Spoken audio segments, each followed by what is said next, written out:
السلام علیکم ورحمۃ اللہ وبرکاتہ۔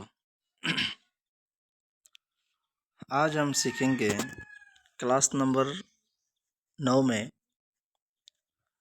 وضو کرنے کا طریقہ۔ اس سے پہلے دعائے قنوت، سورت وغیرہ کے بارے میں ہو چکے ہیں، تو چلیے ہم صحیح طریقے سے وضو کو کیسے کرتے ہیں اس کے بارے میں سیکھتے ہیں۔ فرمایا وضو کرنے کا طریقہ جو یہ ہے سوال، وضو کس طرح کرنا چاہیے، یعنی صحیح وضو کیسے کیا جاتا ہے؟ جواب، صاف برتن میں پاک پانی لے کر پاک، صاف اور اونچی جگہ پر بیٹھو۔ اب تو یہاں تک سمجھ ہی گئے ہیں۔ قبلہ کی طرف منہ کر لو، یہ مستحب ہے، یہ تو اچھا ہے۔ اچھا ہے کا معنی یعنی مستحب ہے، اگر آپ قبلہ کی طرف نہ ہو پھر بھی وضو ہو جائے گا، اور اس کا موقع نہ ہو تو کچھ نقصان نہیں، یعنی قبلہ کی طرف نہیں ہو پائے تو اس میں وضو میں کوئی خرابی نہیں آئے گی۔ آستینیں کہنوں سے اوپر تک چڑھا لو۔ یہاں جبکہ یہ تعلیم الاسلام حصہ اول ہے، چھوٹے بچوں کو یہ آئیڈیا کر کے کہہ رہے ہیں کہ آپ بیٹھ کر آستین کو پہلے کپڑوں کو کہنوں سے اوپر تک آپ چڑھا لیجئے، پھر بسم اللہ پڑھو۔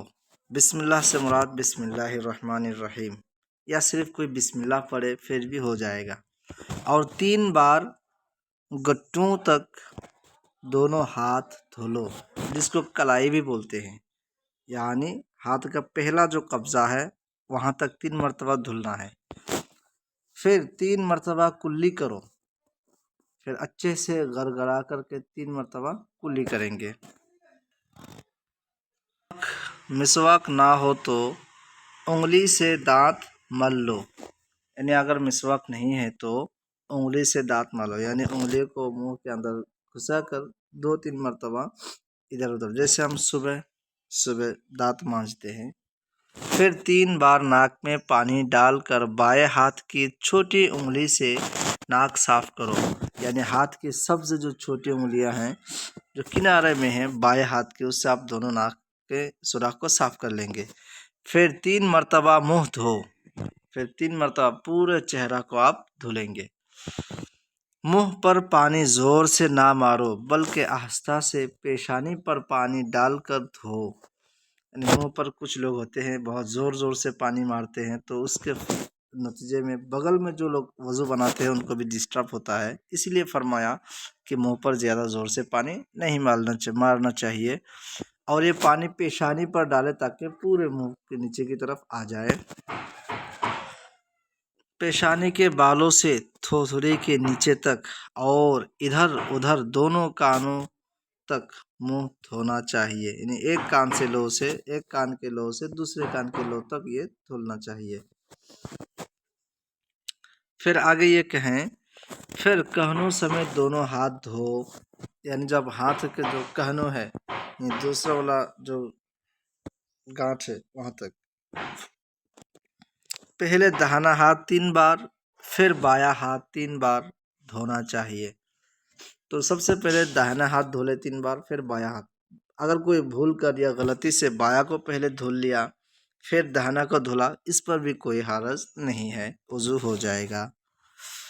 پھر ہاتھ پانی سے تر کر کے یعنی بھگو کر سر کا مسح کرو، پھر سر کا مسح کرو۔ اب سر مسح کرنے کا کیا طریقہ ہے آگے سنیے۔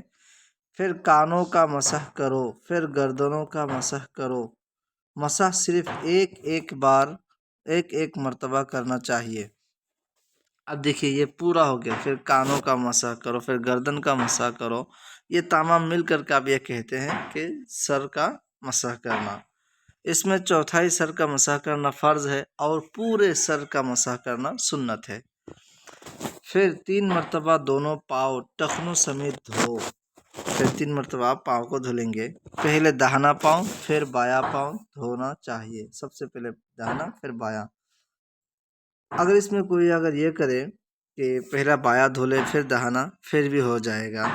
اب اس میں اور ایک بات، کچھ باتیں چھوٹ گئی ہے جو وضو میں مستحب ہے، جیسے خلال کرنا، انگلیوں کا خلال کرنا، داڑھی کا خلال کرنا، پاؤں کی انگلیوں کو خلال کرنا، یہ سارے چیزوں کے بارے میں انشاءاللہ تعالی تعلیم الاسلام 2 میں آئے گا۔ اب یہ بالکل سیدھا سادہ ہے، صرف پہلا حصہ ہے، اسی لیے تو انشاءاللہ تعالی ہم کلاس 10 میں نماز پڑھنے کا صحیح طریقہ کیا ہوگا، نماز پڑھنے کا مکمل طریقہ کیا ہے، انشاءاللہ تعالی کلاس نمبر 10 میں پڑھ کر کے ہم تعلیم الاسلام اول کو ختم کریں گے۔ پھر ہم شروع سے کلاس نمبر 1 سے تعلیم الاسلام اسلام دوم کو پھر شروع کریں گے انشاءاللہ تعالی۔ السلام علیکم۔ اور اگر یہ ویڈیو آپ کو اچھا لگے یا فائدہ مند ثابت ہو تو ضرور ہمارے ساتھ جڑے رہیں اور دوسروں کو بھی بتائیں۔ اور اگر آپ کے من میں کوئی ڈاؤٹ ہے تو ضرور آپ کمنٹ باکس میں وہ سوال پوچھ سکتے ہیں۔